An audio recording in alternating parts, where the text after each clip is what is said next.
Assalamualaikum warahmatullahi wabarakatuh. Be the best, menjadi yang terbaik adalah harapan bagi setiap mahasiswa. Bukan hanya terbaik bagi dirinya sendiri, namun terbaik bagi lingkungan sekitarnya.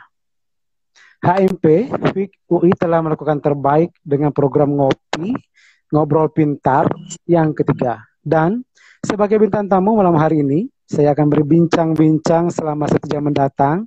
Dia ini seorang mahasiswi, sudah melakukan yang terbaik juga untuk negeri ini, dan tentunya telah menginspirasi banyak orang di sekitarnya, dan tentunya menginspirasi banyak mahasiswa. Siapakah dia? Ini dia Nurse Diksi Hera Berliana Eske. Halo Mbak Diksi. Halo Pak, selamat Iya. malam. Bagaimana kabarnya malam hari ini? Alhamdulillah baik, Alhamdulillah. Baik. Mbak Diksi, kita perkenalkan dulu ya. Mbak Diksi ini salah seorang mahasiswi S2 Fakultas Ilmu Keperawatan UI tahun 2019.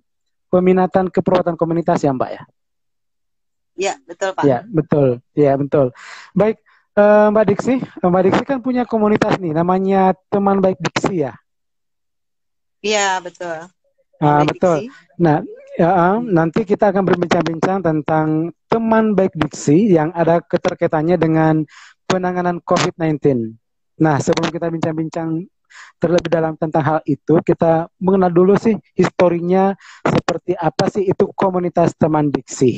Nah, kapan nih terbentuk komunitas ini teman baik diksi? Oke. Gini, sebelumnya memang saya untuk fokusnya awalnya adalah di kebencanaan sebelumnya Pak. Jadi kurang lebih dari tahun 2008 saya sudah terjun di kebencanaan. Waktu itu pertama gempa di Padang, itu pertama awal. Nah, terus seiring waktu karena memang akhirnya saya merasakan bahwa eh, lokasi bencana itu seperti tempat belajar buat saya. Itu akhirnya semakin banyak dan kebetulan memang kita ada di wilayah Indonesia yang memang wilayah yang rawan sekali dengan bencana. Banyak sekali bencana yang terjadi di Indonesia. Nah, sampai akhirnya beberapa bencana-bencana yang saya hadapi, yang kita sudah kita hadapi, itulah membuat akhirnya saya mencoba untuk mengambil peran di setiap kejadian-kejadian kebencanaan. Dari mulai gempa Padang, bencana tahun 2008, kemudian tsunami Aceh juga saat itu sempat turun juga, tapi memang tidak banyak mengambil peran waktu tsunami Aceh. Kemudian gempa Jogja, kemudian ada juga di gempa Padang. Terus selanjutnya sampai beberapa kejadian-kejadian kebencanaan saya ikut coba untuk turun gitu. Iya. Kemudian pada tahun 2017 kita dihadapi 2018 kita dihadapi oleh 3 bencana sekaligus di 3 daerah, saat ada di Palu, Lombok dan Pandeglang. Nah, saat itulah akhirnya saya mencoba mengajak teman-teman karena mungkin mereka sudah melihat saya terjun langsung di kebencanaan. Akhirnya kita coba mengajak teman-teman untuk ayo kita coba bantu teman-teman saudara-saudara kita yang sedang membutuhkan gitu. Iya. Entah kenapa mungkin Hmm. gimana Pak? Ya, Mbak Disti, kira-kira siapa nih yang menginspirasi untuk terbentuknya komunitas teman baik diksi ini? Uh, yang menginspirasi sebenarnya karena saya terjun langsung di dunia kemanusiaan, sosial kemanusiaan. Akhirnya saya melihat lembaga-lembaga sosial yang lain, teman-teman di lembaga sosial yang memang mereka tuh benar-benar fokus dan benar-benar sangat membuat satu program yang jelas gitu untuk membantu korban-korban di kebencanaan. Saat itulah saya akhirnya Iya. terinisiasi untuk membuat satu komunitas. Akhirnya terbentuklah teman baik diksi ini. Jadi teman-teman yang memang mensupport semua kegiatan saya gitu, dari mulai pendanaan, donasi, kemudian logistik dan lain-lainnya itu mereka support gitu. Dari situlah akhirnya dengan teman baik diksi ini akhirnya saya mencoba untuk membuat beberapa program-program sosial kemanusiaan. Sampailah hari Iya. ini di bencana di wabah COVID ini. Wow, luar biasa ya Mbak Diksi. Ya, dengan komunitas teman baik diksi ini, kira-kira profesi apa nih yang sudah bergabung di dalamnya? Di teman baik di sini sendiri karena memang saya tetap membangun atau membuat value bahwa saya ini adalah perawat gitu loh. Saya adalah tenaga medis dan saya perawat. Jadi ketika saya terjun ke kebencanaan, terjun untuk melakukan kegiatan sosial dengan bendera teman baik diksi ini, semua berdasarkan keperawatan. Jadi akhirnya siapa yang ada di lingkup ini berbagai macam profesi, berbagai macam komunitas juga ada di sini. Saya bisa bekerja sama dengan dokter, TNI, Polri, segala macam. Pokoknya yang bisa membuat satu kegiatan atau program kita ini berjalan gitu dengan dengan program-program di teman baik diksi ini. Iya. Oke, ini komunitas teman diksi kan sudah melakukan banyak hal ya, terutama di bidang kebencanaan ya. Nah, kira-kira tahun berapa sih awalnya terbentuk? Sebenarnya teman baik diksi ini terbentuk baru pas kemarin di banjir DKI dan di Lebak, banjir longsor di Lebak Banten. Lebak dan Bogor. Itu terbentuknya itu sebenarnya seperti ini ya, apa namanya? Tiba-tiba aja gitu. Oh, saat itu kan bencana di awal tahun itu benar-benar lagi langsung tanggal 1 sampai tanggal 5 itu bencana benar ada di Indonesia saat itu kan, banjir DKI, kemudian Lebak Banten dan Bogor. Itu akhirnya saya mikir, ini kita butuh dana besar dan kita butuh bantu orang banyak gitu. Ini nggak sedikit ini yang mesti kita bantu. DKI lagi butuh, kemudian Lebak butuh, Bogor juga butuh.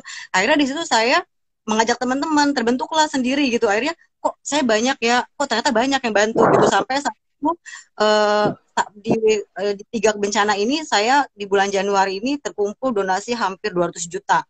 Ini sangat Keren. buat saya itulah yang membuat saya akhirnya, oh ya Allah, ini ternyata banyak loh yang mau bantu kita gitu. Ternyata banyak yang percaya bahwa gerakan kita ini adalah gerakan yang memang konsisten, benar-benar saya difokus di kebencanaan. Akhirnya disitulah saya benar-benar membuat satu komunitas teman baik diksi ini. 6 bulan berjalan, sudah 6 bulan dari bulan Januari, baru rencana kita mulai bulan ini kami membuat dalam bentuk yayasan. Jadi yayasan yang akan dari teman baik diksi ini nanti akan lebih jelas lagi gerakannya dalam bentuk yayasan. Jadi nanti insya Allah mudah-mudahan mohon doa teman-teman, di bulan Juni ini kita sudah mulai dalam bentuk yayasan namanya Rufaidah Humanity Care. Amin. Gitu. Ya, insya Allah Mbak Diksi. Ya, Mbak Diksi, tentunya untuk memulai usaha teman baik diksi ini kan tidak mudah ya, pasti mengalami banyak kendala. Nah, bagaimana Mbak Diksi ini meyakinkan orang-orang di sekitarnya bahwa komunitas teman baik diksi ini sangat berguna bagi masyarakat? Nah, sebenarnya gini Pak, kita bergerak saat itu awalnya adalah karena memang ini panggilan jiwa sebenarnya. Jadi ketika kita turun di kebencanaan, kemudian kegiatan sosial, kalau kita melakukannya benar-benar, ini panggilan nih, saya ingin melakukan ini tanpa berharap orang lain bantu gitu. Jadi ketika kita berjalan sendiri, saat itu juga awal-awal saya terjun itu di kebencanaan, saya ikut sama benderanya Ikatan Dokter Indonesia. Jadi waktu itu saya bergabung sama tim dokter alumni fakultas alumni UI, kedokteran UI. Saya ikut gabung sama mereka. Saya bilang saya mau berbuat apapun saat itu. Saya mau deh, mau disuruh ngapain pun saya mau gitu. Yang penting saya harus datang ke lokasi bencana. Saya harus berangkat ke Padang saat itu. Akhirnya dokter-dokter ini ngajak gitu kan. Disitulah akhirnya mulai. Nah, kenapa akhirnya orang percaya? Mungkin melihat ketika kita terjun langsung gitu. Jadi bukan sekedar kita orang lagi kesusahan nih, open donasi ya gitu kan. Kita buat program yuk kita open donasi. Jadi bukan sebatas itu. Jadi mereka sudah melihat eksistensi kita dan memang kita sudah terjun di dunia kebencanaan ini sudah beberapa tahun dan sudah terlihat apa yang sudah kita jalankan. Mungkin itu ya Pak. Akhirnya terbentuklah kepercayaan gitu loh dari teman-teman gitu. Ya, ini terus terang ini sangat menginspirasi bagi kami nih mahasiswa yang lain. Tentunya juga karena ini sangat bermanfaat bagi masyarakat. Nah, kira-kira langkah apa nih ke depan terkait ini COVID-19? Hal apa saja nih yang udah dilakukan teman baik diksi? Untuk COVID-19 sendiri, kami sudah bergerak dari awal terjadinya pandemi. Jadi waktu pertama kali sudah mulai dibesarkan tentang pandemi waktu itu ingat sekali pertama kali waktu itu ada pasien yang terdiagnosa COVID di daerah Depok. Waktu itu ingat sekali kan pertama kali itu pasien diagnosa itu saya di UI itu udah mulai, waktu saya kuliah itu saya udah mulai, aduh ini apa ya, saya mesti berbuat apa nih gitu loh. Ini kegelisahan buat masyarakat ketika mereka tidak tahu apa sih itu COVID gitu kan, apa sih yang mesti kita lakukan untuk pencegahan gitu. Nah ternyata seiring waktu muncullah masalah bahwa ternyata kebutuhan yang paling mendesak adalah kebutuhan alat pelindung diri untuk teman-teman tenaga kesehatan di awal-awal terjadinya COVID. Jadi memang waktu awal-awal itu bulan Maret ya kalau nggak salah, di bulan awal itu saya sudah coba bergerak. Pertama saya mencoba bergerak untuk teman-teman dulu, teman-teman tenaga kesehatan. Karena saya yakin orang yang pertama akan beresiko terdampak adalah, atau beresiko tertular adalah teman-teman tenaga kesehatan. Maka yang perlu kita jaga adalah menjaga mereka dulu gitu loh. Menjaga mereka dan kita mencoba melakukan pencegahan pada masyarakat. Karena merubah perilaku masyarakat tidak mudah, maka kita coba dulu hadir untuk teman-teman tenaga kesehatan nih. Kita coba berikan support buat mereka dalam bentuk rasa kepedulian kita sama mereka. Nah, saat itu yang paling terlihat adalah kebutuhan alat pelindung diri. Itu saat itu alat pelindung diri sedang mahal, kemudian teman-teman di fasilitas kesehatan sangat membutuhkan. Akhirnya saya mencoba untuk bekerja sama dengan beberapa lembaga-lembaga sosial, kemudian NGO-NGO dan komunitas untuk ayo kita buat galang donasi atau memberikan APD ini untuk teman-teman nakes menyediakan. Bagaimana caranya gitu kan? Ini sedangkan alat pelindung lagi mahal saat itu kan, lagi tinggi harganya karena permintaan lagi banyak ya kan. Terus nah kebetulan memang saya juga saya punya usaha di bidang konveksi, memang itu saya punya usaha di bidang pakaian gitu kan. Nah saat itu saya pikir saya punya konveksi yang bisa saya pakai nih gitu, saya bisa gunakan untuk memproduksi APD gitu saat itu. Akhirnya saya coba buat saya dapat supplier bahan, kita buat APD, saya share ke teman-teman lembaga sosial, ada kemudian beberapa lembaga sosial yang ada di Indonesia ya, maupun bukan lembaga-lembaga besar malah waktu itu.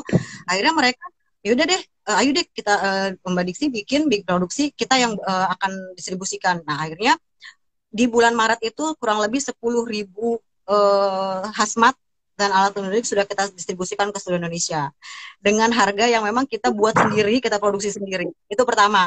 Saat itu akhirnya saya merasa bahwa alhamdulillah saya berbuat untuk teman-teman tenaga kesehatan di awal-awal saat itu kan. 10.000 hazmat itu sudah kita sebar dari lembaga-lembaga sosial bekerjasama dengan lembaga sosial dan pemerintahan untuk mendistribusikan itu gitu, dengan produksi di tempat saya sendiri waktu itu. Kemudian kita support juga makanan sehat waktu itu Pak. Makanan sehat. Jadi kita support teman-teman tenaga kesehatan makanan sehat dan multivitamin. Waktu itu kan lagi banyak masalah ya, mudah daya tahan tubuh, gimana caranya supaya teman-teman perawat ini tuh bisa support dulu deh, kita support dulu bagaimana supaya mereka sehat dan mencegah mereka tertular dari COVID ini gitu. Saya jaga teman-teman saya dulu nih istilahnya gitu kan. Saya coba dari perawat untuk perawat saat itu gitu. Karena saya nggak bisa menyasar ke masyarakat, belum ada, waktu itu masih banyak ketakutan waktu itu ya, awal itu. Kemudian saya support makanan sehat dan multivitamin. Makanan sehat itu kita support di beberapa rumah sakit, kita supply vitamin dan makanan sehat. Nah, baru setelah itu, setelah itu, saya mau motong sebentar. Sebelum jauh lebih ini, tadi saya mendengarkan bahwa Mbak Diksi mengatakan bahwa ada usaha ini ya untuk pembuatan hazmat. Nah, saya teringat ada pendiri produk Sarah. Produk Sarah itu yang salah satu merek terkenal di dunia itu, dia itu salah satu caranya bagaimana dia berpartisipasi dalam penanganan COVID-19 di dunia adalah dia mengubah salah satu pabriknya dengan membuat baju hazmat juga. Wow, keren. Mudah-mudahan Mbak Diksi satu juga akan luar biasa. Oh ya, lanjut lagi. Tadi Mbak Diksi menyinggung tentang NGO. Bagaimana bisa meyakinkan NGO sehingga bisa jalan bareng dengan teman baik Diksi dalam penanganan COVID-19 ini? Awalnya saya bekerja sama dengan sinergi awal itu dengan lembaga sosial Gerak Bareng. Pertama saya turun di kebencanaan, saya bergabung di Yayasan Gerak Bareng. Kemudian setelah berjalan beberapa tahun kita sudah melakukan program-program pendampingan pasien dan lain-lain. Akhirnya saya coba berdiri lagi, saya coba untuk mandiri sendiri gitu kan. Bisa nggak nih saya melakukan ini coba sendiri dengan bantuan teman-teman lembaga. Kemudian saya masuk di salah satu skuad penanggulangan bencana Indonesia di bawah koordinasi dari BNPB. Nah, disitulah teman-teman lembaga sosial berkumpul. Jadi ada lembaga dari besar seperti Basnas, Dompet Duafa, kemudian ACT, kemudian lembaga-lembaga besar lah, lembaga-lembaga sosial memang yang mereka sudah konsisten di kegiatan kemanusiaan. Jadi kita tergabung tiba-tiba memang nggak, itu juga mungkin karena Allah juga kali ya, akhirnya saya bisa bergabung dengan teman-teman di skuad penanggulangan bencana Indonesia di bawah koordinasi dari BNPB. Dari situlah akhirnya mereka teman-teman di lembaga sosial ini melihat bahwa oh iya ada nih komunitas teman baik Diksi ini gitu, dan sudah berjalan dan sudah terlihat apa yang sudah dilakukan. Mungkin itu kali ya, akhirnya disitulah mulai kita sinergi dengan beberapa lembaga, termasuk pada COVID ini saya sudah kerjasama dengan Basnas, kemudian juga dengan BNPB juga kami masih bersinergi sampai saat ini. Jadi semua kegiatan teman baik Diksi di bawah koordinasi oleh BNPB gitu Pak. Wow, ini kami sangat penasaran. Dan pastinya teman-teman juga yang lain penasaran bagaimana sih memperkenalkan teman Diksi dengan kepada banyak relasi-relasi Mbak Diksi. Apakah mendatangi mereka satu-satu, menyebarkan flyer, atau mereka yang mendatangi Mbak Diksi? Sebenarnya gini, basicnya karena memang saya dulu awalnya memang saya saya di di entrepreneur ya Pak. Saya memang punya usaha sendiri. Saya punya usaha produksi pakaian muslim. Nah, akhirnya kurang lebih 5 tahun ini saya punya usaha pribadi ini yang saya bentuk dari awal gitu. Jadi saya merasa bahwa saya punya lingkup komunitas perempuan-perempuan berhijab gitu kan. Yang memang mereka melihat bahwa perempuan itu kan lebih pakai perasaan ya Pak ya. Jadi ketika dia melihat saya mungkin terjun langsung, kemudian saya juga ngurus produksi pakaian, produksi dengan dengan berbagai kegiatan, kemudian lagi sekolah gitu kan, akhirnya teman-teman tuh teman-teman yang sudah sama ini jadi customer saya nih atau ada jadi agen atau reseller, mereka melihat bahwa oh iya nih mungkin dia ingin bantu saya gitu, bahwa gerakan atau yang saya lakukan adalah mengajak teman-teman gitu, tanpa saya nggak perlu door to door mengetuk mereka atau menjapri mereka asing, tolong dong bantuin saya dong, saya lagi bantuin ini, saya butuh donasi, saya nggak perlu seperti itu. Jadi ketika akhirnya saya menaikkan satu program, saya melihat ada bencana nih misalnya. Oh, kita lagi ada bencana di DKI. Apa sih yang bisa kita buat nih? Kita bagi nasi, contoh nih, contoh kecil misalnya kita bagi-bagi untuk pengungsi. Nah, itu teman-teman, alhamdulillahnya tuh teman-teman di keperawatan, teman-teman di customer atau agen reseller saya yang alhamdulillah sudah ikut sama saya selama 5 tahun ini, ikut bantu. Terkumpullah dari situ donasi, walau sedikit-sedikit gitu, karena kita bisa bantu. Nah, jadi ditanya bagaimana cara mengumpulkan donasi, bagaimana meyakinkan, ya saya cuma percaya bahwa semua adalah karena Allah gitu aja. Kalau bukan karena Allah yang menggerakkan hati manusia, orang-orang baik, nggak mungkin. Kita sebagai manusia yang berusaha, berikhtiar bahwa kita akan melakukan sebuah kebaikan gitu. Lebih dari itu adalah keputusannya adalah Allah. Allah yang akan mendorong hati-hati malaikat-malaikat bumi ini untuk bantu kita. Udah itu aja sih sebenarnya Pak. Lebih karena Allah aja gitu. Aduh, luar biasa. Saya yakin Mbak Diksi, karena Mbak Diksi membantu orang lain, saya yakin juga Allah memudahkan membantu Mbak Diksi. Amin, amin. Ya. Itu yang saya rasain Pak. Karena ketika saya sama-sama di sekolah, di kuliah, saya tahu teman-teman semua yang ngambil sekarang lagi di magister atau di doktoral pasti sedang terseok-seok menghadapi urusan kuliah gitu kan. Tapi saya merasa bahwa ketika kita berbuat baik, kita melakukan sesuatu, ternyata Allah sedang membantu kita juga gitu. Oh ya, ternyata Allah sedang dengan kita berbuat baik, Allah akan mudahkan segala urusan kita. Alhamdulillah urusan sekolah juga akhirnya bisa berjalan lancar, usaha jalan lancar, kegiatan sosial juga tetap berjalan. Yang penting tetap sehat ya Pak. Iya, amin. Mbak Diksi, tadi Mbak Diksi menyinggung tentang pemberian makanan sehat bagi petugas kesehatan. Nah, tentu kan bekerja bersama juga kan mungkin dengan catering, dengan siapa. Nah, bagaimana sih Mbak Diksi bisa mempertahankan kepercayaan itu kepada relasi-relasi yang banyak ini? Karena kita tahu bahwa Mbak Diksi itu punya nama. Bagaimana mempertahankan nama itu? Jadi gini, ketika kita mensuplai makanan sehat, kita lihat Karena kita perawat, kita tahu dong kebutuhan makanan sehat itu seperti apa, ya kan? Jadi ketika banyak sekali lembaga-lembaga sosial atau komunitas yang mencoba menurun untuk memberi makanan dalam bentuk nasi atau dalam bentuk makanan berat, saya mengambil cara lain. Saya coba untuk menyediakan buah-buahan dalam bentuk buah-buahan. Istilahnya makanan sehat ini dalam bentuk buah-buahan yang bisa menambah daya tahan tubuh mereka, kemudian memvariasikan menu-menu yang bisa dibagikan gitu kan. Jadi ketika makanan sehat yang kita distribusikan, saya fokus di makanan sehat itu buah-buahan. Buah itu saya buat dalam bentuk buah benar-benar buah segar, kemudian dalam bentuk salad buah, kemudian dalam bentuk rujak buah, yang penting buah, karena memang itu yang saat ini dibutuhkan. Saya yakin teman-teman perawat yang dinas di rumah sakit, mereka dapat makanan catering, buah-buahannya tuh pasti minim sekali gitu kan, atau paling buahnya hanya pisang, jeruk gitu. Saya perhatikan, oh ini kayaknya nggak, kayak kita coba deh masuk di makanan sehat dalam bentuk yang lain. Nah, bagaimana mencoba menjaga relasi, karena dia lihat bahwa oh iya makanan sehat yang kita sajikan benar-benar memang makanan sehat seperti yang kaya serat, buah-buahan, puding gitu kan, seperti itu. Oh, akhirnya teman-teman yang ikut membantu ini oh ya melihat gitu. Jadi makanya alhamdulillah selama bulan Ramadan kami suplai makanan sehat di Wisma Atlet kurang lebih 5.000 porsi sampai kemarin terakhir 2 minggu yang lalu. Itu yang Luar itu saya juga biasa. nggak nyangka. Itu saya pun nggak nyangka bisa sebanyak itu, sampai 5.000 porsi kita sudah masuk di Wisma Atlet untuk support makanan kesehatan di teman-teman nakes di sana. Nah, seperti itu Ya. Pak. Bergabung juga dengan lembaga-lembaga sosial yang di bawah koordinasi BNPB. Mereka teman-teman lembaga sosial yang lain, NGO yang lain support makan berat. Tapi kalau saya teman Diksi lebih ke support ke buah-buahan dalam bentuk buah-buahan, mengisi menu-menu itu supaya tetap terjaga. Alhamdulillah Wisma Atlet masih kita jaga sampai hari ini. Iya, luar biasa Mbak Diksi. Kami mahasiswa-mahasiswanya juga mungkin banyak ingin berbuat seperti Mbak Diksi. Nah, tolong dong seperti apa sih manajemennya untuk supaya bisa berjalan semuanya deh. Misalnya ada yang hazmatnya, ada pemberian makanan sehatnya. Bagaimana memanage semuanya bisa berjalan dengan baik?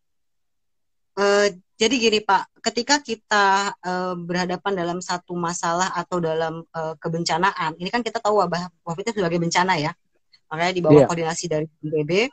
Nah, bencana ini berarti ada beberapa yang akan terdampak. Ya, kita harus melihat bahwa ketika bencana berarti ada sebelum bencana, ketika bencana, dan setelah bencana. Gitu. Nah, ketika sebelum bencana pastikan kita mengedukasi gitu kan, bahwa ini adalah COVID-19 ini sebagai masalah yang mungkin diedukasi ke masyarakat. Mungkin kita tidak hadir pada saat di sebelum, karena tiba-tiba saat itu wabah langsung muncul gitu kan. Jadi kita saat itu saya ada di saat bencananya.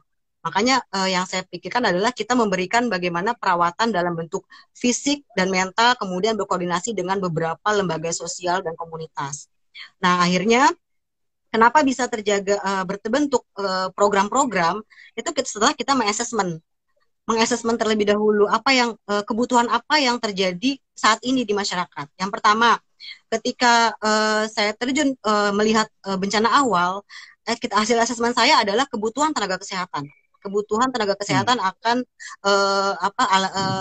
pencegahan dan bagaimana mereka supaya tetap memproteksi dirinya untuk tidak tertular oleh COVID. Itu yang pertama, hasil asesmen pertama. Minimnya APD, kemudian bagaimana supaya mereka tetap sehat. Yang pertama. Kemudian asesmen kedua yang saya dapati adalah masyarakat yang belum memahami tentang COVID. Ya kan? Akhirnya di sana kita harus hadir, bagaimana kita bisa melindungi masyarakat. Ditambah lagi dengan bagaimana alat fasilitas umum yang masih beraktivitas saat itu.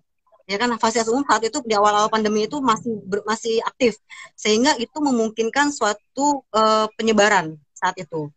Dari asesmen inilah makanya saya coba untuk kemudian ada lagi bagaimana dampak dari ekonomi dari COVID ini.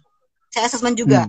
Oh, ternyata dampaknya ekonomi adalah ada beberapa pedagang, ojek online, kemudian duafa yang akhirnya terdampak gitu. Mereka pekerja-pekerja yang serabutan terdampak gitu kan. Nah, itu saya asesmen. 4 asesmen ini makanya akhirnya saya angkat sebuah program. Pertama yaitu program untuk nakes. Bagaimana kita merawat merawat perawat untuk perawat. Jadi kita coba menjaga teman-teman tenaga kesehatan, kemudian edukasi ke masyarakat yang saya lakukan, edukasi ke masyarakat dalam bentuk kita penyuluhan kesehatan itu berdampingan dengan penyemprotan disinfektan pada wilayah-wilayah fasilitas umum. Itu kami lakukan. Kemudian pada saat dampak selanjutnya adalah ekonomi. Nah, ekonomi saat itu yang paling terlihat adalah yang viral banget adalah ojek online saat itu. Nah, di sana kita coba memberikan sembako atau dalam bentuk bantuan kepada ojek-ojek online atau pekerja buruh, bahkan sampai ke pedagang-pedagang kecil yang ada di sekolah-sekolah yang akhirnya sekolah itu tutup, mereka tidak bisa dagang, tidak bisa berjualan. Kita coba bantu mereka dengan pembagian sembako, kemudian hand sanitizer, kemudian masker untuk masyarakat. Itu yang kami lakukan dari asesmen. Jadi semua tetap berjalan, program itu tetap berjalan. Ketika programnya adalah tenaga kesehatan, kita butuh APD, butuh kemudian butuh makanan sehat, itu kita jalankan bersama teman-teman. Setelah kita produksi, kita distribusikan ke beberapa rumah sakit di Indonesia, di Jakarta sampai di Indonesia, luar Indonesia kita distribusikan, bekerja sama dengan lembaga-lembaga sosial. Kemudian penyemprotan, disinfektan, dan penyuluhan. Jadi memang program itu dibuat setelah kita melakukan asesmen langsung ke masyarakat. Seperti itu. Mbak Diksi terkait bantuan ke rumah sakit. Bagaimana pemetaannya? Bantuan rumah sakit mana nih misalnya yang prioritas mendapatkan bantuan dari teman Mbak Diksi? Sebelumnya memang karena saya ada di wilayah Tangerang ya Pak, jadi memang saya ada di Kabupaten dan Kota Tangerang. Awalnya saya mencoba menyasari teman-teman yang karena memang sebelumnya saya kan ada perawat, saya sebelumnya memang basicnya adalah perawat di kamar operasi. Akhirnya pindah jalur ke komunitas. Jadi kurang lebih 15. Jadi memang sebenarnya 15 tahun saya sudah di kamar operasi, di kamar bedah gitu kan. Jadi memang tiba-tiba setelah merasa ada di sekian tahun di zona nyaman, saya merasa ini bukan tempat saya pindah ke masyarakat di komunitas. Akhirnya saya masih punya link teman-teman perawat. Saya masih bersinergi dengan teman-teman perawat, menjaring teman-teman perawat yang di rumah sakit. Saya tanya, saya benar-benar japri mereka satu-satu.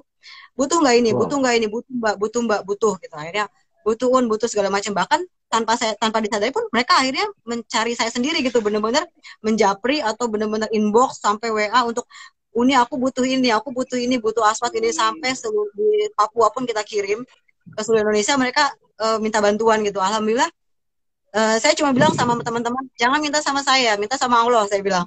Kalau minta sama saya nggak akan bisa. Tapi teman-teman berdoa, mudah-mudahan banyak yang bantu saya. Ternyata Allah kabulkan itu. Allah benar-benar menunjukkan bahwa Diksi ini ada amanah buat kamu, silakan kamu sebarkan, dan alhamdulillah 10.000 hazmat itu, kurang lebih 10.000 hazmat itu kita bantu, kita sebar ke seluruh Indonesia gitu. Luar biasa Mbak Diksi. Mbak Diksi, kira-kira Mbak Diksi ini sudah berapa rumah sakit kira-kira yang Mbak Diksi ini udah bantu nih? Kalau total rumah sakitnya kurang lebih hampir 30 rumah sakit ya Pak. 30 rumah sakit yang sudah kita distribusikan. Ini untuk wilayah Jakarta saja atau ada di luar Jakarta? Ada di luar Jakarta. Bahkan klinik-klinik kita support. Mungkin lebih kali ya, 50. Saya juga nggak ngedata juga ya. Cuma memang kalau yang saya data kan wilayah saya nih. Cuma kan teman-teman minta, kemudian mereka distribusikan, mungkin udah lebih kali ya. Jadi memang rumah sakit kecil pun mereka, apalagi kan saat pertama-tama itu kan puskesmas belum terdistribusi ya saat itu ya, untuk APD masih kesulitan. Teman-teman di daerah, saya banyak juga kirim di wilayah Lampung, kemudian di wilayah Sumatera Barat, Sumatera Selatan, Papua gitu. Jadi memang mereka yang memang saat itu membutuhkan gitu. Jadi saya nggak tahu, tiba-tiba orang itu datang aja gitu Pak. Kadang saya mikir, ya Allah ini dari mana gitu. Saya cuma minta sama Allah, Allah mampukan saya mampukan saya gitu. Saya cuma bisa, orang berharap sama saya maka mampukan saya gitu. Alhamdulillah dengan ada kerjasama dengan lembaga-lembaga sosial inilah makanya semua jalani gitu, bisa terdistribusi dengan baik gitu. Iya, luar biasa, amanah yang besar dititipkan oleh Allah SWT kepada Mbak Diksi. Iya, Mbak Diksi, saya sangat luar biasa, speechless. Mbak Diksi, tadi menyasar juga tentang masyarakat ya. kita mengedukasi. Edukasi seperti apa tuh yang diberikan kepada masyarakat? Jadi gini, waktu awal pertama kita pandemi itu kan saya bingung, orang pada masuk ke dalam rumah masing-masing saat itu ya. Dan saya pun terus terang keluarga itu kontra sekali gitu. Saya nggak boleh gitu kan, saya nggak boleh terjun saat itu. Karena pasti keluarga melarang gitu kan, suami, kemudian orang tua, apa namanya, semualah keluarga tuh, keluarga besar melarang saya untuk turun langsung gitu. Karena ini lagi bahaya sekali, nanti kamu bawa virus ke rumah seperti itu kan. Cuma saya selalu bilang sama keluarga gini, lebih baik saya meninggal karena corona di saat saya lagi berjuang, apa saya meninggal dalam keadaan di rumah tapi saya tidak berbuat apa-apa gitu. Saya selalu bilang seperti itu sama orang tua saya. Tolong ikhlaskan, tolong ridhoi saya keluar dari rumah. Jadi jangan dengarkan kata orang. Karena segala sesuatu, virus ini datang bukan karena kita, tapi karena Allah yang mentakdirkan. Kalau kamu akan saat itu kamu akan terkena, saat itu pun kamu akan mati karena virus itu gitu. Jadi kalau saya hanya di rumah, sedangkan saya punya kekuatan, saya insya Allah saya punya kekuatan dan Allah kasih ini untuk saya. Terus ngapain saya di rumah gitu kan? Saya berikan edukasi itu ke keluarga. Akhirnya mulailah saya mencari masyarakat wilayah-wilayah yang saat itu sudah masuk zona merah, sudah ada yang terdiagnosa COVID saat itu. Kemudian pertama yang saya lakukan adalah kerjasama dengan NGO. Saya cari NGO yang sedang melakukan penyemprotan desinfektan. Karena saya nggak mungkin sendiri nih. Saya mahasiswa, saya belum punya kekuatan sendiri. Saya coba deketin NGO, teman-teman NGO. Saya bilang, ada nggak yang lagi penyemprotan desinfektan? Ada nggak yang lagi turun nih, teman-teman? Banyak lah, ada nih Un, ada Uni, padahal kan Natal manggil saya Uni ya. Ada Un, ada di sini, kita lagi di sini. Oh ya sudah, saya akan datang ke sana, saya bilang gitu. Nah, saya datang ke sana, pertama saya datang itu saya bawa teman saya di komunitas. Ada si Mas Syam di Pengmas juga sama saya tuh. Saya ajak, Sam, kamu kan lagi di rumah, kamu nggak pulang, ikut saya bilang gitu. Kita berangkat untuk edukasi. Nah, saat edukasi yang pertama kita lakukan adalah edukasi pencegahan untuk masyarakat adalah itu cuci tangan. Yang kecil dulu deh, gitu kan, nggak usah besar. Yang penting mereka tahu tentang cuci tangan, mereka tahu tentang COVID, bagaimana penyebarannya, bagaimana pencegahannya, kita edukasi. Jadi ketika lagi ada penyemprotan di masjid-masjid, di sekolah, kita masuk untuk edukasi masyarakatnya. Itu yang kita lakukan. Jadi saya tetap berkoordinasi dengan NGO, tetap ikut-ikutan lah istilahnya, ngintilin ya saya, sorry bahasanya apa ya, pokoknya ngekorin deh gitu kan, NGO kemana saya ikut, karena kita nggak punya dana, kita nggak punya biaya, kita nggak punya kekuatan, kita nggak punya tim gitu kan, tapi pada saat mereka lagi penyemprotan desinfektan, disitulah kita bisa ambil peran. Oh ya, kita kumpulin masyarakat yang nggak paham nih gitu. Seperti itu Mas, edukasi untuk masyarakat yang saya lakukan. Ya, dalam mengedukasi masyarakat, ada enggak misalnya penolakan dari masyarakat tertentu karena kalau kita mengumpulkan seseorang, mengumpulkan masyarakat? Sebenarnya sih memang pasti kendalanya itu ya, kita tidak boleh mengumpulkan warga, tidak boleh ada kerumunan saat itu gitu kan. Tapi pada saat saya datang itu mereka sedang berkerumun gitu loh, ya, karena mereka tidak tahu, ya kan? Mereka tidak tahu, misalnya penyemprotan di masjid atau ada penyemprotan di sekolah, mereka lihat lagi ramai nih orang pakai hazmat bawa semprotan, mereka malah datang melihat gitu kan, nonton orang nyemprot gitu. Disitulah akhirnya saya ngambil peran, oh ini mereka salah gitu, saya ajarkan mereka, edukasi mereka bahwa ini nggak salah seperti ini. Jadi nggak boleh, kita coba pada saat mereka berkerumun itulah kita malah mengedukasi, tidak mengumpulkan warga saat itu gitu, seperti itu Pak. Iya. Selain untuk masyarakat umum tadi ada seperti ojol ya, ojol online. Nah, seperti apa sih sumbangsi teman diksi di situ di ojol? Jadi gini, waktu awal-awal itu kan, waduh ini saya melihat dari segi sosial ekonomi saat itu kan. Pasti sosial terdampak karena kita akhirnya berjauhan, tidak mau lagi berhubungan atau tidak mau lagi dekat-dekat ya kan. Ekonomi sangat terdampak waktu itu. Nah, pertama yang terlihat adalah yang paling saat itu viral adalah ojol. Nah, ketika itu saya lihat adalah mereka butuh support yang paling dasar dulu lah ketika kebutuhan-kebutuhan pokok gitu. Jadi waktu itu saya coba membuat program paket cinta untuk ojek driver online. Saya bilang paket cinta, saya bilang.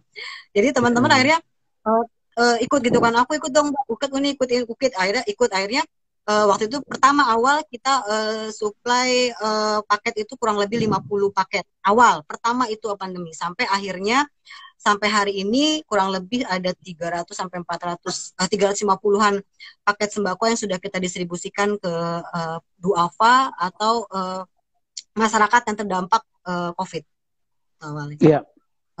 Oke. Mbak Dik, sini kan udah banyak nih tadi berbicara tentang ini berkolaborasi dengan NGO. Nah, bagaimana kolaborasinya dengan pemerintah setempat, misalnya dinas kesehatan setempat? Betul. Kalau dinas kesehatan, stakeholder atau pemerintahan itu kita nggak boleh abaikan. Setiap kita turun di suatu kebencanaan atau di semua program-program yang saya jalankan di Teman Baik di sini, baik itu program tentang kesehatan, pendampingan pasien, kemudian program kebencanaan sampai program berbagi, itu saya coba bersinergi dengan pemangku kebijakan di wilayah tersebut. Termasuk pada saat misalnya kayak seperti contoh kemarin kami mengadakan edukasi new normal pada anak pemulung di Bantar Gebang. Nah, di sana kita coba bersinergi dengan pihak-pihak terkait di sana, seperti misalnya kelurahan, kecamatan, gitu kan, di wilayah-wilayah tertentu, wilayah tersebut untuk bekerjasama dengan kita dari gugus tugas BNPB dan Squad Penanggulangan Bencana untuk bisa bersinergi akhirnya. Makanya peran-peran puskesmas, peran-peran rumah sakit atau peran-peran dari pemerintah di sana di setiap wilayah itu buat saya adalah buat saya adalah mereka orang-orang ini adalah dalam bentuk kerjasama yang memang harus kita membuat satu program berdasarkan dari data dari mereka. Jadi misalnya gini, ketika kita terjun di COVID ini di suatu masyarakat, kita tahu nih zona merah. Kita harus data dulu, kita harus tahu kan bagaimana peran dari puskesmasnya, kemudian peran dari kelurahan, RT, RW, segala macam yang ada di wilayah tersebut untuk penanganan COVID ini. Jadi jangan kita masuk ke dalam wilayah itu seolah jadi pahlawan gitu, yang tidak kita belum lihat sudah apa nih program di wilayah tersebut, apa yang sudah dilakukan untuk masyarakatnya. Mungkinkah sudah mengadakan edukasi atau mungkin sudah membuat hand cleaning atau tempat cuci tangan atau apapun dalam bentuk yang sudah dilakukan dalam masyarakat, itu tidak boleh kita kesampingkan. Kita harus lihat dulu program yang sudah dijalankan oleh puskesmas, kemudian RT, kelurahan yang sudah ada di tempat itu. Baru nanti kebutuhan apa yang mereka butuhkan. Oh, ternyata mereka hanya butuh misalnya mereka saat ini lagi butuh makanan sehat misalnya gitu, karena mereka nggak ngerti nih bagaimana. Kita masuk untuk edukasi makanan sehat. Atau mereka lagi butuh nih hand sanitizer karena memang lagi kurang atau seperti itu. Kita masuk di situ. Jadi setiap saya bekerja turun di kebencanaan atau di satu wilayah, pasti kita harus assessment dulu bagaimana peran dari masing-masing pemangku kebijakan di sana. Atau sudah ada program apa. Kita hanya membantu dan melengkapi. Atau ketika kita membuat satu program baru, kita ajak mereka untuk bersinergi, bahwa setiap kegiatan yang kita lakukan adalah sinergi intinya. Seperti misalnya gini, contoh di Wisma Atlet ya. Wisma Atlet mungkin teman-teman di luar yang awam akan bilang bahwa kok malah kumpul-kumpul sih perawat di Wisma Atlet, ya kan? Kok malah mengadakan acara kumpul-kumpul, malah mengadakan aktivitas fisik, olahraga bersama, lari segala macam, kemudian menyediakan takjil segala macam di Wisma Atlet, itu kan kumpul-kumpul gitu.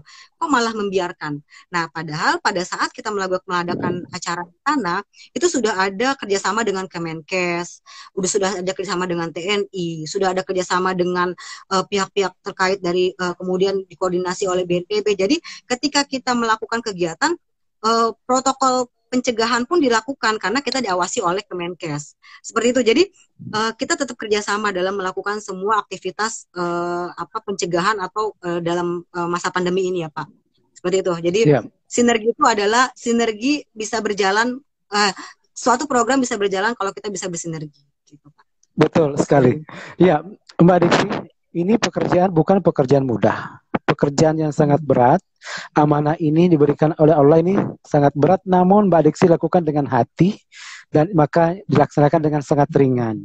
Nah, Insya Allah. dalam pelaksanaannya sangat ringan ini kadangkala kita berbenturan dengan orang-orang yang resisten dengan COVID. Bagaimana Mbak, pernah enggak berhadapan dengan orang-orang seperti itu? Apalagi yang kadang menganggap bahwa COVID ini adalah sebuah konspirasi. Ya, ini yang saya 2 hari ini saya lagi gelisah sebenarnya. Saya sebenarnya mengenai COVID ini memang saya lagi gelisah. Dalam 2 hari ini saya lagi antara mau maju atau mau mundur sebenarnya. Tapi mudah-mudahan Allah kuatkan saya ya. Jadi memang masyarakat sudah mulai dalam masa kebosanan dan sudah mulai tidak percaya dengan COVID ini gitu kan. Dan ini saya lihat sendiri dengan bagaimana dilemanya saya ketika masyarakat sudah mulai tidak peduli, tapi saya lihat lagi di sisi teman-teman di rumah sakit, kemudian bahkan saya lihat lagi bahkan saya saat ini kan sudah terjun juga di TPU COVID ya Pak ya, tempat pemakaman umum COVID, saya juga turun ke mereka langsung. Bagaimana banyaknya jenazah-jenazah yang sudah tiap hari itu masuk untuk dimakamkan di TPU COVID itu, dan itu rata-rata pasien-pasien COVID. Dan bagaimana di rumah sakit saat ini juga mulai kedatangan lagi pasien-pasien positif COVID gitu. Sedangkan masyarakat sudah tidak peduli, sudah yang istilahnya sudah sudah lelah gitu, sudah nggak percaya gitu. Ini benar, jujur ini saya dilema sekali sebenarnya. Makanya saya butuh sekali support teman-teman. Makanya saya tadi pun saya diskusi dengan teman-teman perawat. Saya bilang kita harus hadir di sini dalam bentuk apa? Dalam bentuk edukasi tetap terus kita nge-touch mereka gitu, kita sentuh mereka gitu bahwa ini tuh ada, cuma tidak terlihat atau tidak jelas. Jadi paling tidak kita tetap ada mengedukasi atau hadir bahwa tetap harus pakai protokol pencegahan harus tetap dijalankan, pakai masker, cuci tangan, jaga jarak. 3 itu tetap dilakukan biar kita memang harus menghadapi kehidupan baru di sini, tatanan kehidupan baru. Jangan sampai dengan kehidupan baru ini malah menjerumuskan kita, malah membuat kita jadi korban gitu dengan cara pencegahan. Walaupun mereka tidak percaya, memang berat ya. Kadang ada yang bilang, udahlah udah gak percaya, pakai masker juga malas-malesan. Sepertinya ini PR kita sebagai perawat ya Pak ya. Bukan cuma dari komunitas sebenarnya. Saya butuh teman-teman dari manajemen, saya butuh teman dari medical bedah, mungkin teman-teman dari bahkan ada teman-teman di mental health, di keperawatan jiwa, saya butuh sekali saat ini bahwa membangun psikologis masyarakat terdampak itu sangat penting saat ini karena mereka sudah terdampak, kemudian dalam bentuk ekonomi mereka terdampak, udah mulai banyak yang stres, sudah banyak akhirnya saya nggak peduli deh dengan masalah ini gitu, udah karena memang sudah tuntutan mereka harus tetap makan. Itu loh, jadi mereka jangan sampai, mereka yang penting makan, mereka yang penting bagaimana menjaga perut-perut mereka untuk tidak lapar. Itu yang sebenarnya saat ini saya lagi 2 hari ini terus terang saya lagi dilema. Ini gimana, saya mau maju, saya butuh orang, saya butuh teman-teman di seluruh Indonesia, perawat-perawat di Indonesia, hayu, kita harus turun gitu. Teman-teman saat ini lagi masa liburan nih, kita udah mulai mau liburan sekolah ya, liburan kuliah. Ayo dong, bergerak yuk, berbuat sesuatu gitu dengan edukasi. Apa sih yang perlu kita berikan untuk teman-teman masyarakat Indonesia untuk menghadapi new normal. Termasuk kemarin saya sudah turun langsung di Bantar Gebang itu di Pemulung. Kemudian kita coba di masyarakat terdekat gitu kan. Ayo coba, dan saya nggak mungkin sendiri Pak, gitu. Diksi nggak bisa berjalan sendiri. Makanya saya bilang, saya bersyukur punya teman-teman hebat, teman-teman di mahasiswa di Fakultas Ilmu Keperawatan, ada berapa mahasiswa FIK di UI, ini harus bergerak. Saya yakin ini harus paling tidak ilmu teman-teman itu bisa digunakan untuk bisa berbagi. Kita nggak bisa berbagi dalam bentuk uang, dalam bentuk materi, tapi kita tuh dikasih dianugerahi Allah tuh ilmu loh. Jangan sia-siakan ilmu teman-teman semua untuk tidak mengeluarkan itu, mengucapkan itu pada orang lain, atau tidak menyampaikan yang teman-teman tahu untuk orang lain. Gitu. Itu yang saya lagi ngajak teman-teman. Saat ini ada teman komunitas dan teman keperawatan anak yang lagi bantu saya. Saya coba untuk, ayo kita harus bergerak. Sekarang kita coba berapa perawat di Indonesia saat ini, ya kan? Berapa jutaan atau ribuan perawat Indonesia saat ini yang mereka sedang tidak baik-baik saja gitu loh, sedang mereka lagi butuh kita gitu.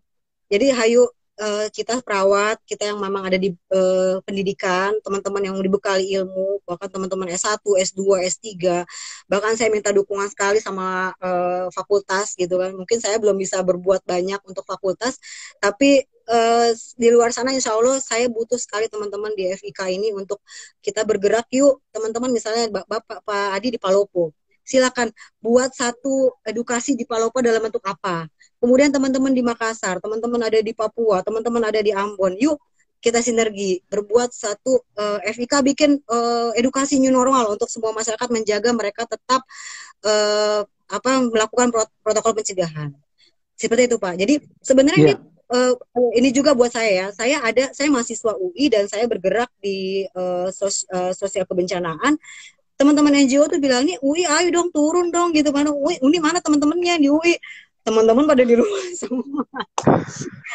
Saya yakin teman-teman saya juga iya, mana nih UI turun dong, teman-temannya turunin. Oh iya, akhirnya saya coba ayo dong teman-teman gitu kan, dalam bentuk edukasi misalnya membuat satu media pembelajaran. Itu sudah saya buat kemarin sama teman-teman juga, media pembelajaran kita sebarkan. Itu sih Pak, saya butuh dukungan sekali teman-teman FIK, teman-teman keperawatan, teman alumni mungkin semua yang ada di keperawatan.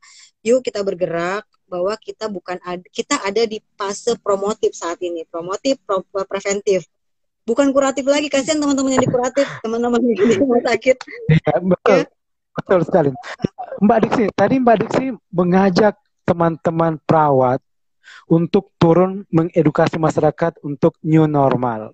Ya, saya yakin bahwa banyak sekolah-sekolah tinggi kesehatan di Indonesia, mereka itu mahasiswa mau turun di masyarakat, tetapi mereka belum punya panduan sepertinya, mereka tidak tahu mau bikin apa.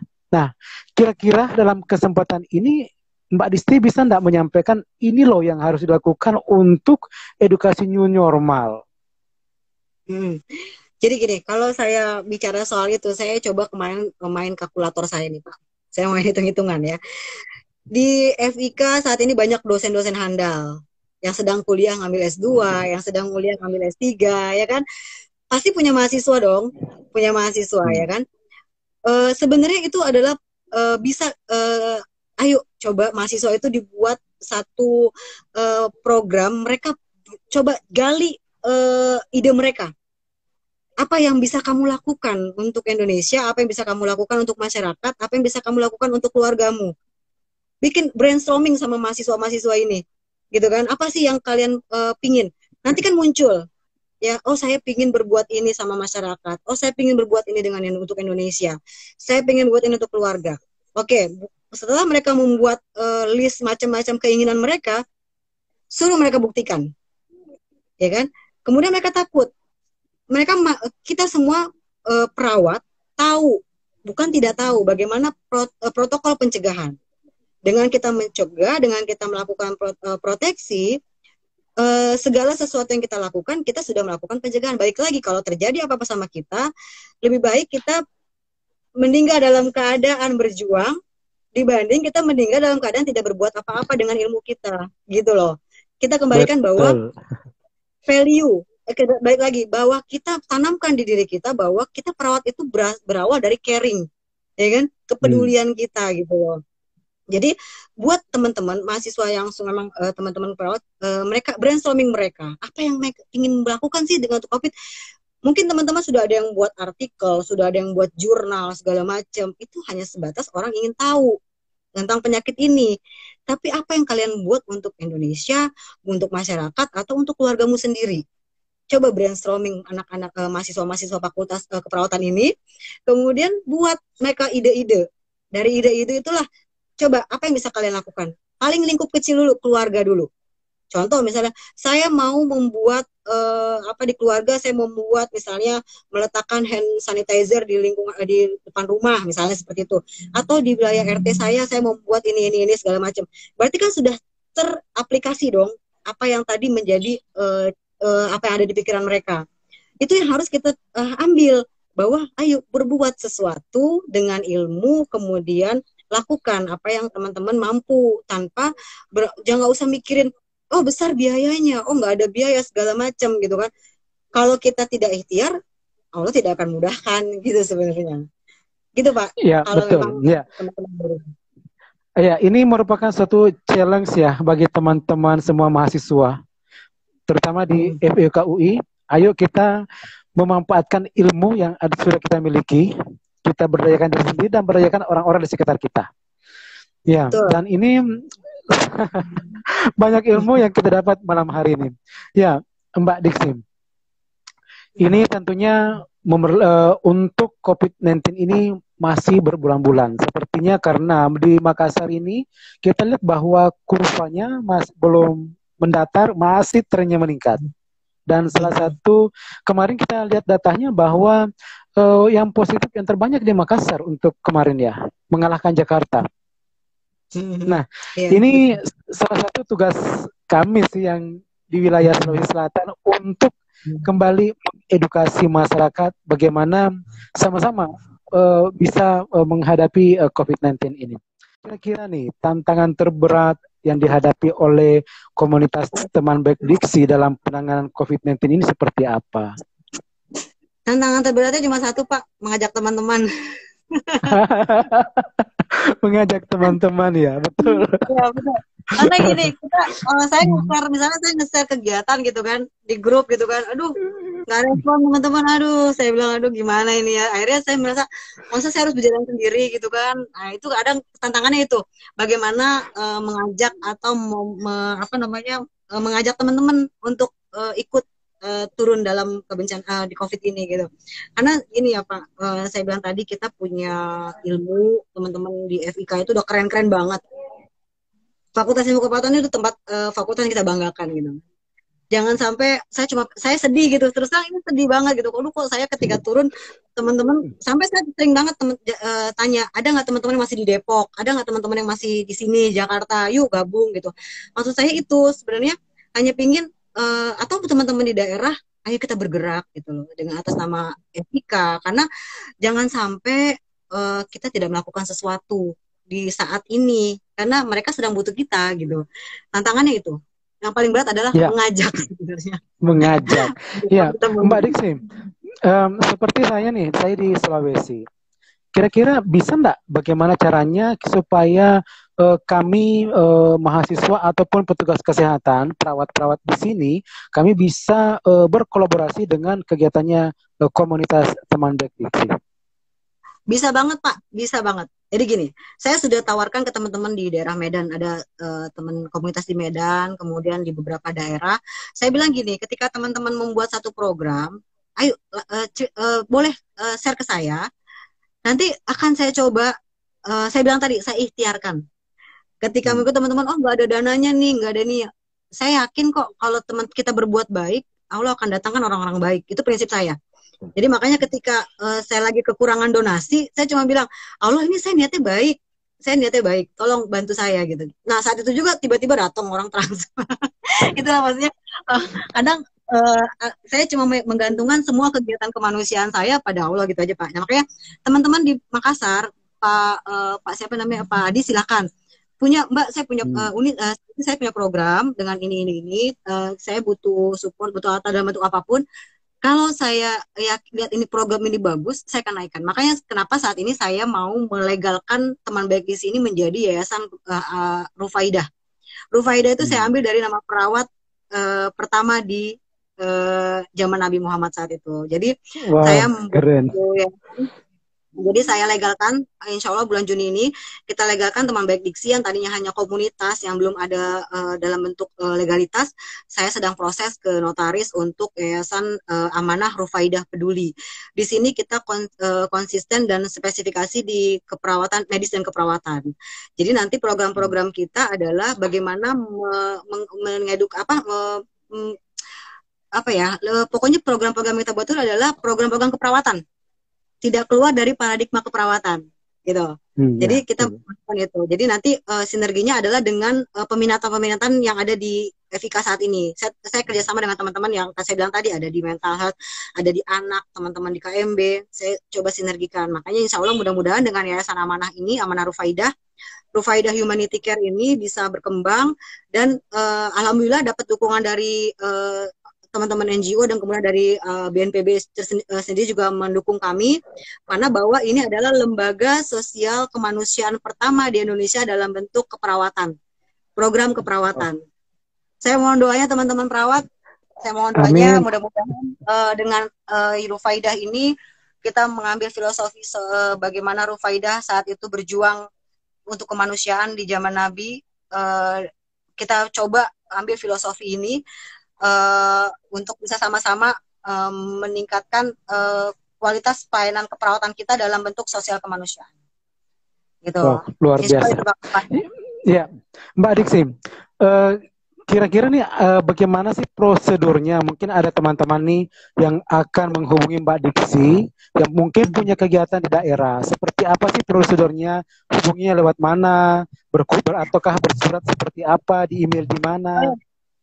Gini Pak, ketika teman-teman ada yang mau melakukan sesuatu, saya hanya minta proposal aja, proposal kirimkan ke saya, bentuk programnya apa, kemudian RAB-nya, rencana anggaran biayanya berapa. Nanti ketika memang saya coba ketika sesuai dengan program-program amanah program Rufaidah, nanti insya Allah saya bilang tadi saya ikhtiarkan, mudah-mudahan saya bisa bantu teman-teman di seluruh Indonesia, gitu Pak. Seperti kirimnya itu. Di email atau di mana Mbak? Boleh lewat WhatsApp, boleh langsung ke WhatsApp saya, boleh. Nanti program proposal bentuk apa, kegiatannya, kemudian RAB-nya, kemudian apa tim yang akan bergerak di sana siapa, kemudian nanti tetap kalau namanya masuk ke kami, kita ambilnya kita coba ambil sinergi jadinya. Misalnya gini, Pak Adi di sana punya komunitas namanya teman baik Adi lah atau misalnya gitu ya. Nanti kita buat sinergi dengan Rufaidah Humanity Care di situ.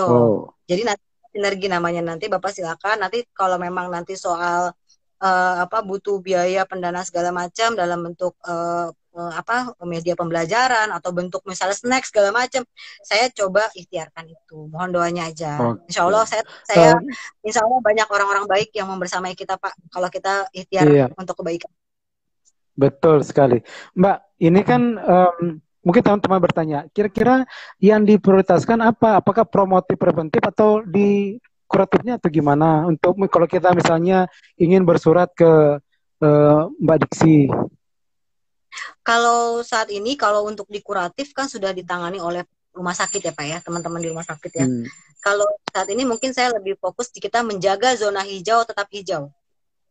Jangan membiarkan zona hijau menjadi zona merah. Itu peran kita Pak. Jadi kita menjaga zona hijau tetap hijau dengan promotif dan preventif. Kalau sudah masuk ke fase kuratif, itu ada teman-teman yang di rumah sakit, kita coba bantu mereka support dalam bentuk lain lagi nanti mungkin ya kita coba ya. Tapi kalau untuk saat ini saya karena kita menjaga zona hijau, maka yang saya butuhkan adalah promotif preventif. Promotif preventif. Iya. Seperti gini misalnya. Iya. Misalnya gini Pak, ketika menyasar lansia, misalnya kan lansia kan adalah populasi rentan saat ini ya, kemungkinan bisa terjadi tersebar penyebaran virus lebih ke lansia. Bagaimana mengedukasi lansia misalnya seperti itu, atau misalnya lansia dengan penyakit jantung, lansia dengan penyakit DM, lansia dengan penyakit-penyakit penyerta lainnya, ini masuklah peran teman-teman komunitas KMB untuk bisa mengedukasi nih penyakit-penyakit ini, apa sih pencegahannya, bagaimana seperti apa. Nanti komunitas juga bisa masuk di sini gitu. Jadi kita sinergi di berbagai peminatan. Seperti itu, Pak. Iya.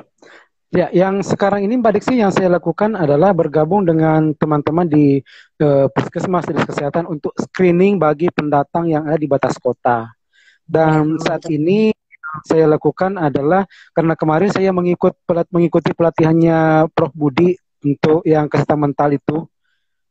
Nah itu yang sekarang ini yang saya lakukan adalah bagaimana memberikan edukasi kepada teman-teman petugas kesehatan yang ada di seluruh di Kota Palopo ini sih yang saat ini yang saya lakukan. Ya, saya sangat terinspirasi dengan cerita Mbak Diksi malam ini dan saya ini adalah amanah yang besar dan ini adalah sesuatu hal yang saya pikir inilah salah satu yang terbaik yang dimiliki oleh mahasiswa yang terbaik yang dimiliki oleh Universitas Indonesia. Insya Allah. Kita semua punya orang-orang terbaik. Sebenarnya kita orang terbaik sebenarnya Pak yang sudah ada di teman-teman Evika itu saya rasa itu orang-orang yang hebat semua. Makanya saya bilang ketika saya disuruh ngomong ini, aduh saya ngomong sama teman-teman di komunitas juga kan, aduh kok saya sih gitu kan. Secara kuliah juga kita masih terseok-seok begini gitu kan. Tapi alhamdulillah kalau memang ada sisi positif yang bisa energi positif yang bisa saya tebarkan ke teman-teman. Jadi saya cuma berharap bahwa ilmu itu selesai hanya di bangku kuliah. Kalau teman-teman hanya fokus di kampus, hanya fokus di kegiatan-kegiatan kuliah, hanya di situ. Tapi ilmu yang banyak itu adalah di luar. Bagaimana kita ketemu masyarakat, bagaimana kita bersinergi, bagaimana kita komunikasi dengan stakeholder di masyarakat. Itu ilmu yang nggak bisa didapat di bangku sekolah, bukan cuma sebatas secara teori gitu loh. Jadi ayo teman-teman turun. Jangan selesaikan semua hanya di bangku kuliah, kemudian selesai urusannya sama tugas-tugas, atau mungkin yang saat ini ada ikatan dinas atau segala kuliah hanya karena ikatan dinas, atau jangan sampai di sana lah gitu. Yuk turun gitu, sampaikan ilmu teman-teman yang kayaknya percuma gitu ya kita sekolah tinggi-tinggi tapi kita nggak bisa berbuat apa-apa. Kalau itu prinsip saya Pak. Saya ngambil komunitas karena saya sudah beberapa tahun di kebencanaan ini. Saya merasa bahwa kok saya nggak punya ilmu ya untuk berbuat sesuatu gitu.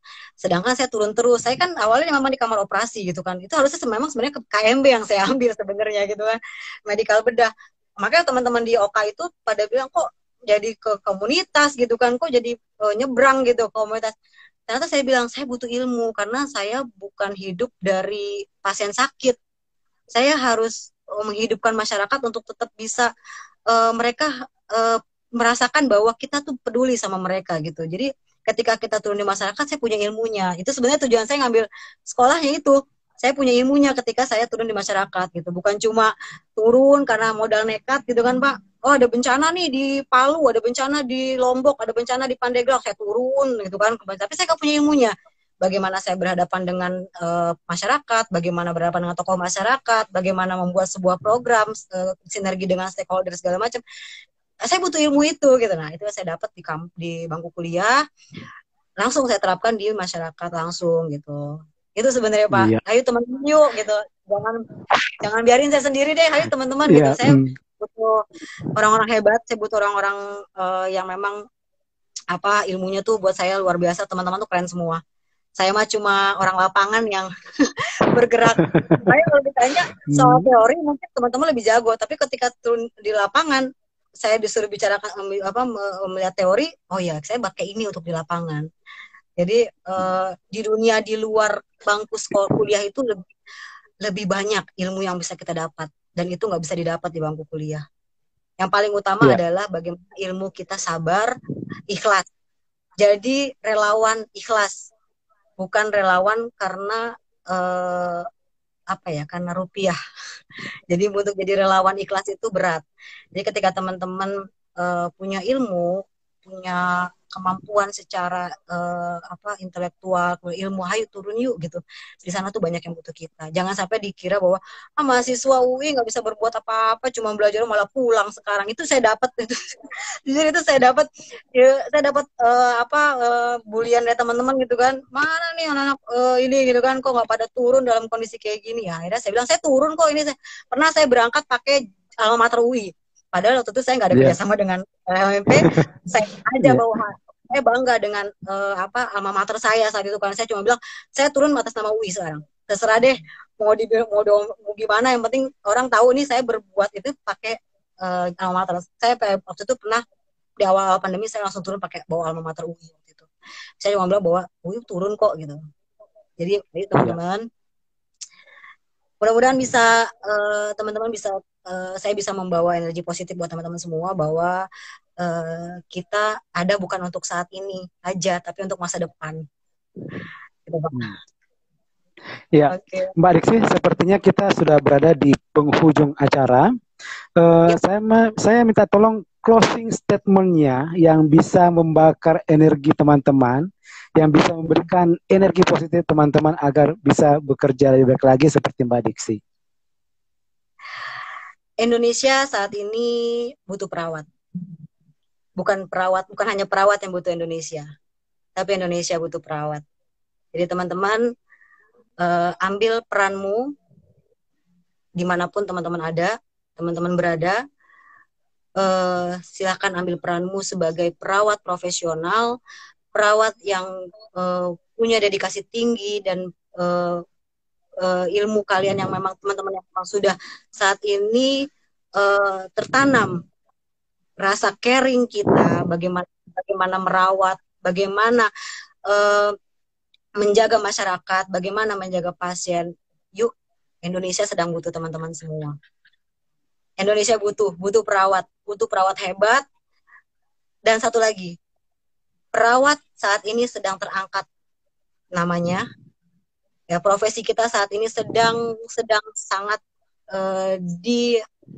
sedang sangat dibutuhkan dan sedang sangat dimuliakan oleh masyarakat. Ambil peran teman-teman, jangan sampai lewatkan momen ini. Jangan sampai lewatkan momen ketika orang sedang melihat kita. Sedangkan perjuangan dulu dari awal Florence Nightingale bertahun-tahun, ratusan tahun Florence Nightingale membangun bagaimana profesi keperawatan bisa dihargai, bisa dilihat, bisa bisa mengambil peran penting di masyarakat. Selama ini kan tidak terlihat. Pada masa pandemi COVID ini, peran kita sedang dilihat. Teman-teman jangan di rumah. Ayo, lihatkan bahwa perawat itu ada, dan teman-teman lah orang-orang yang akan menjadi barisan terdepan untuk Indonesia. Gitu, Mbak. Luar biasa.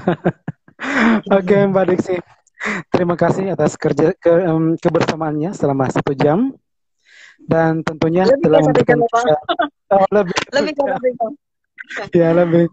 Oke, terima kasih atas kebersamaannya yang telah memberikan kami mencas kembali semangat kami untuk bekerja lebih baik untuk Indonesia. Oke, untuk acara malam ini kami ingin mengucapkan terima kasih buat seluruh teman-teman yang ada di HMP UI yang telah bekerja sama dalam menyelenggarakan acara ngopi yang ketiga di malam hari ini. Terima kasih buat penanggung jawab Rinov, ada Mas Tommy Suganda dan teman-teman yang lain tentunya yang sudah berpartisipasi di bagian Humid yang sudah menyiapkan flyernya. Terima kasih semuanya, dan semuanya teman-teman yang sudah bekerja sama untuk bagaimana HMP bisa berjalan dengan baik dan semua programnya sehingga bisa menginspirasi semua mahasiswa-mahasiswa yang ada di Indonesia. Oke, sekali lagi terima kasih Mbak Diksi. Terima kasih Pak, terima kasih teman-teman semua.